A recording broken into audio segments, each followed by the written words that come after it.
Assalamualaikum warahmatullahi wabarakatuh. Baik anak-anakku, kembali kita belajar biologi. Kali ini kita akan belajar tentang materi virus. Adapun tujuan pembelajaran dan indikator yang harus kalian capai pada materi virus kali ini dapat kalian simak pada tayangan slide yang Ibu tayangkan. Dan Ibu harap semua indikatornya dapat tercapai.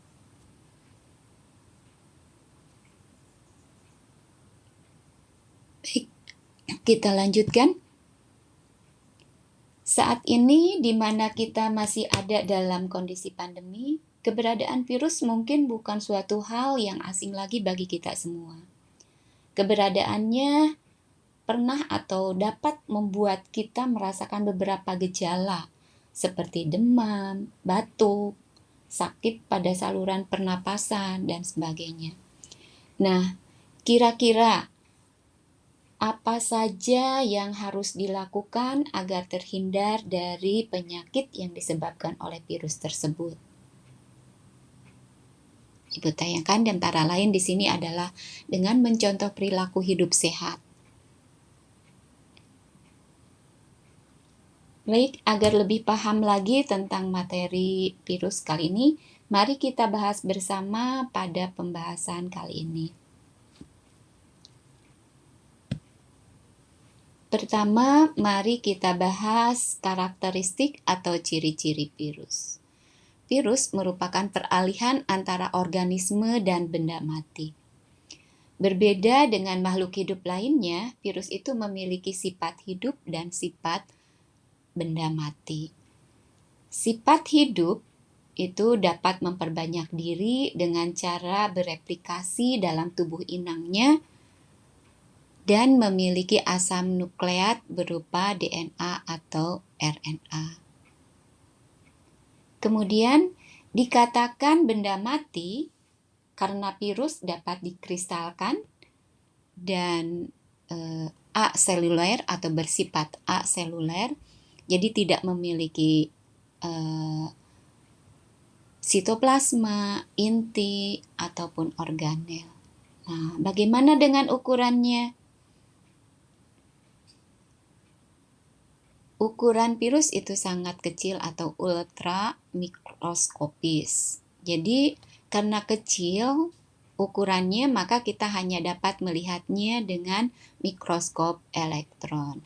Kalian dapat melihat perbandingan ukuran virus dengan manusia ini pada slide yang Ibu tayangkan.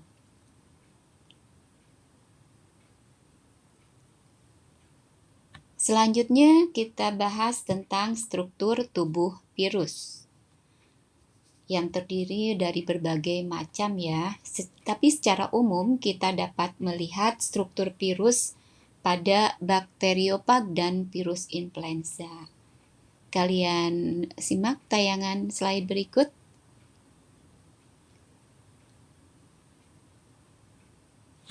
Ya, kemudian unsur-unsur penyusun dari virus atau tubuh virus dapat kalian lihat pada gambar bakteriofag dan gambar influenza tadi ya. Berikut coba kalian simak dengan seksama gambar berikut ya. Jadi struktur tubuh virus secara umum itu terdiri dari kepala ya yang berbentuk polihedral dan berisi asam nukleat, kemudian bagian leher sebagai penghubung antara kepala dan ekor, serta serabut ekor, yaitu untuk melekatkan diri dan menginfeksi sel yang diserang virus. Selanjutnya kita lihat pengklasifikasian virus. Berdasarkan jenis asam nukleat dapat dikelompokkan kepada ribovirus, yaitu virus dengan RNA, kemudian deoksiribovirus atau virus DNA. Contohnya dari masing-masing kelompok virus DNA atau virus RNA dapat kalian lihat pada slide berikut. Dipahami ya.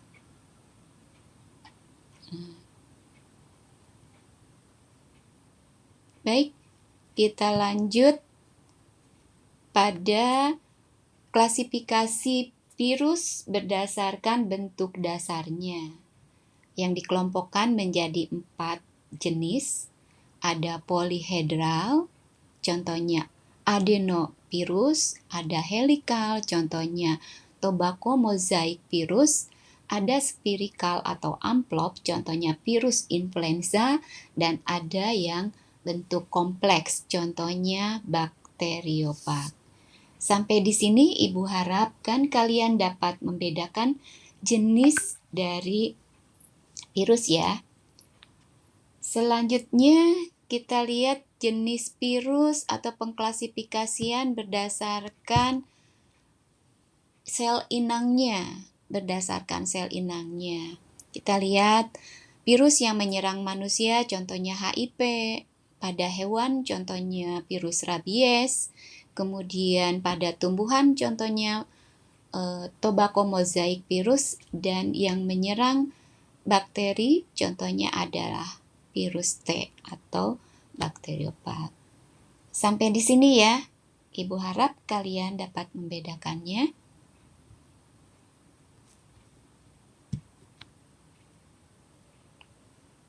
Baik anak-anakku, kita lanjut kepada reproduksi virus.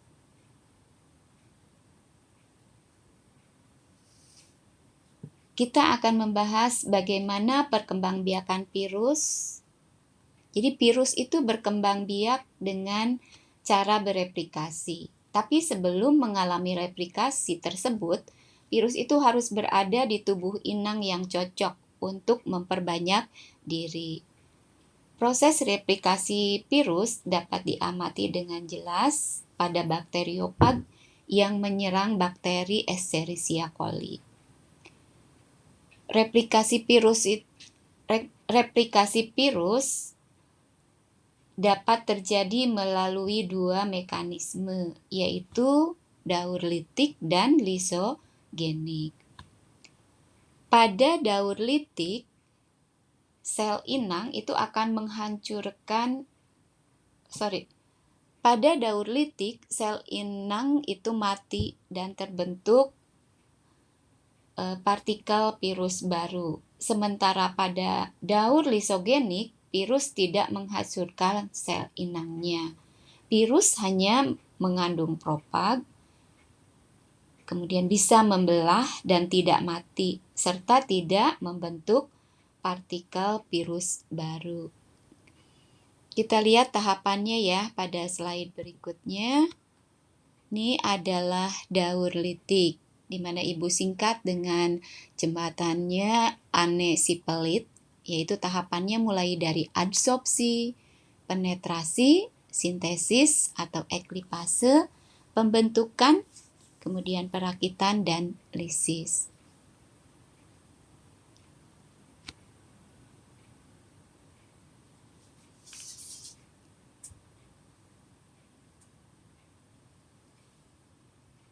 Tahapan dari masing-masing daur litik atau lisogenik ini dapat kalian lihat pada bagian berikut. Perhatikan dengan seksama ya, kedua daur hidup tersebut, sehingga nantinya kalian dapat membedakan di antara keduanya. Ini adalah daur litik, tadi kita buat jembatannya yaitu anesipelit, kemudian daur lisogenik. Ya, ini daur lisogenik. Kita buat jembatan juga anegabung belasipelit, yaitu di sini terjadi proses penggabungan. Jadi dia tidak langsung lisis ya, tapi ikut bergabung, kemudian baru pembelahan, jadi propag pun ikut membelah dan terbentuk, atau kemudian pada tahap berikutnya yaitu sintesis, di mana asam nukleat virus memisahkan diri dari asam nukleat bakteri, yang selanjutnya asam nukleat virus itu akan membentuk virus baru, masuk ke perakitan dan lisis. Ya.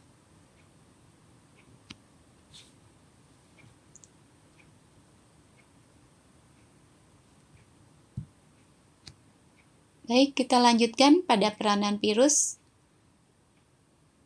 Tidak semua virus itu merugikan ya bagi kita.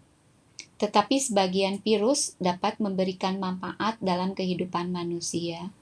Seperti dapat kalian lihat pada slide berikut, antara lain yang menguntungkan itu bisa untuk vaksin atau interferon dan lain sebagainya ya.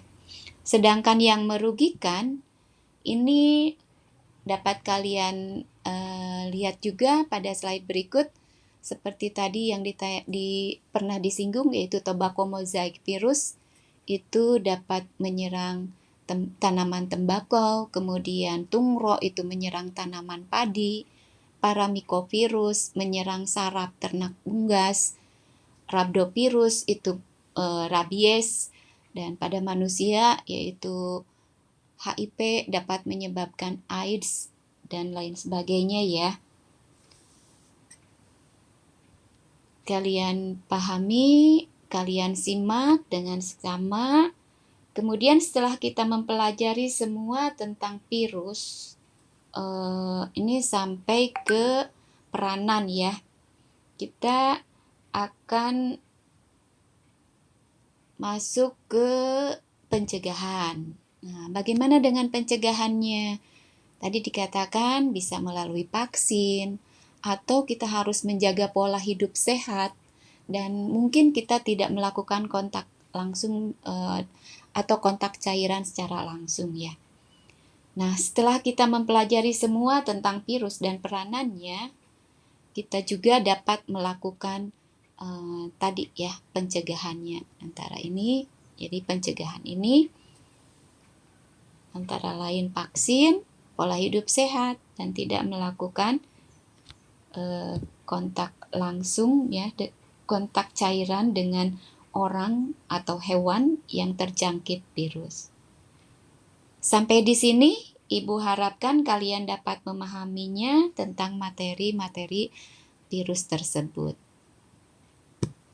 Sampai berjumpa, dan akan kita lanjutkan pada kuisis ya di pertemuan berikutnya.